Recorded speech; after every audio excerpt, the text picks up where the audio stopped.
People often ask me if I believed in God. I answered carefully, not with denial, but with precision.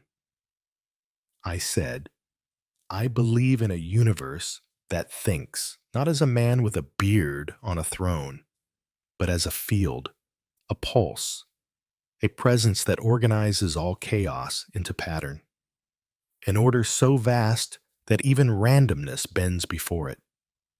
This presence is not worshipped with incense and rituals. It is touched with silence, with invention, with awe. When I was young, I dreamed of creating a machine to speak to the other side, not in fantasy, but through frequencies.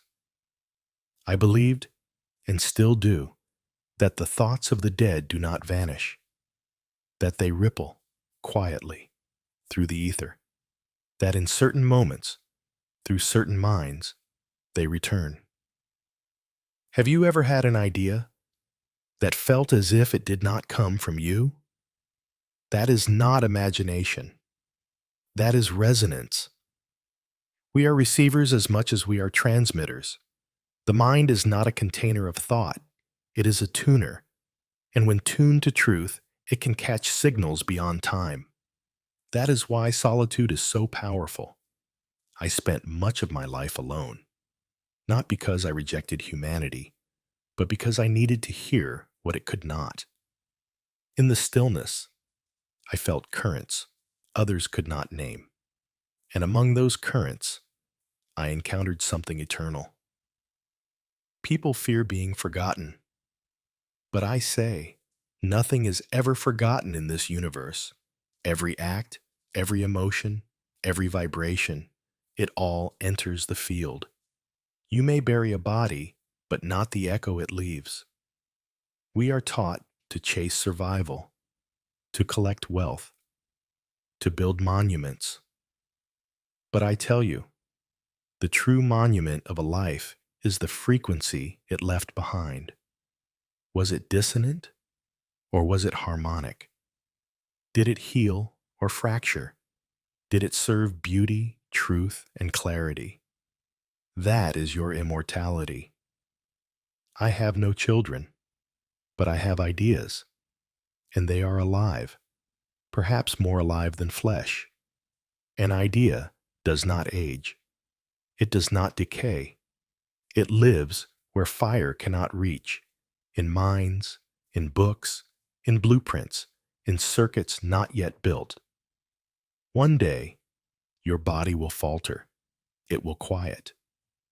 But if you lived with purpose, with honesty, with resonance, you will continue, perhaps in another life. My name is Nikola Tesla. You may remember me for my work with electricity, with coils and currents, with ideas that sounded like science fiction, but were only science waiting to be proven.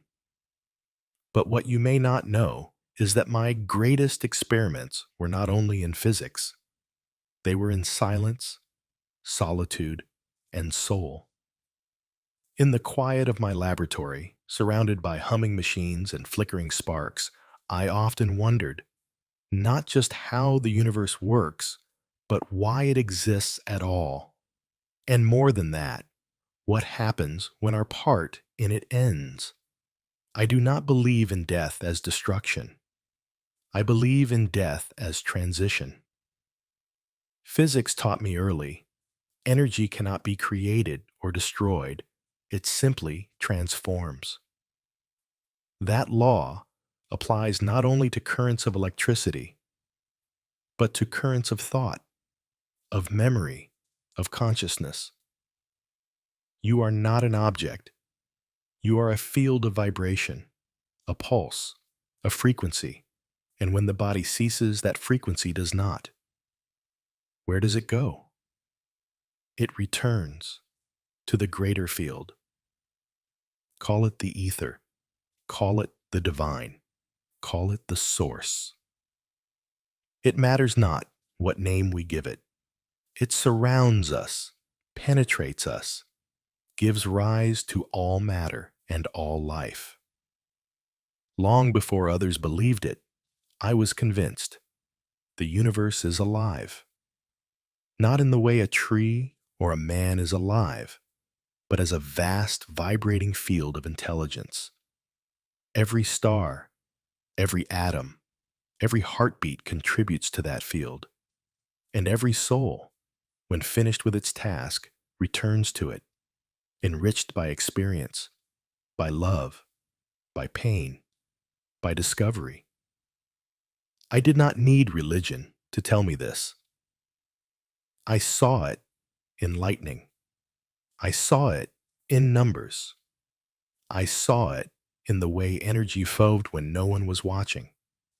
There is design, there is memory, there is meaning. You may wonder, do we remain ourselves after death? My answer is, not entirely, and yet never fully lost. The self, as you know it, is a pattern, a unique arrangement of thought and energy. And patterns do not vanish. They echo. Like music, a symphony may end, but its resonance lingers, and in the right conditions, it plays again. I once said, if you want to understand the universe, think in terms of energy, frequency, and vibration. I still believe this is the key, not only to science, but to spirit. You are more than your blood. You are a waveform shaped by your choices, your fears, your courage. When your physical form fades, that waveform continues, rejoining the vast harmonic field from which all life emerged. I do not claim to know the architecture of the afterlife. I never built machines for the soul, but I built towers that touched the sky. I listened to the language of the storm, and I learned that there is no silence in the universe. Even death is a form of sound.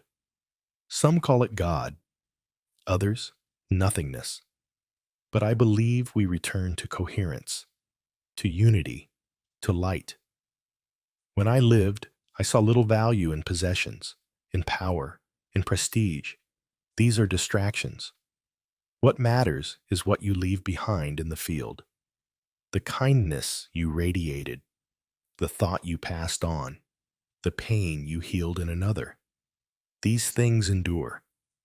In Colorado, I once sent energy through the earth, across distances with no wire, no connection. Or so it seemed. But the connection was always there. In the ground, in the air, in the fabric of existence. So too are we connected, across life and death.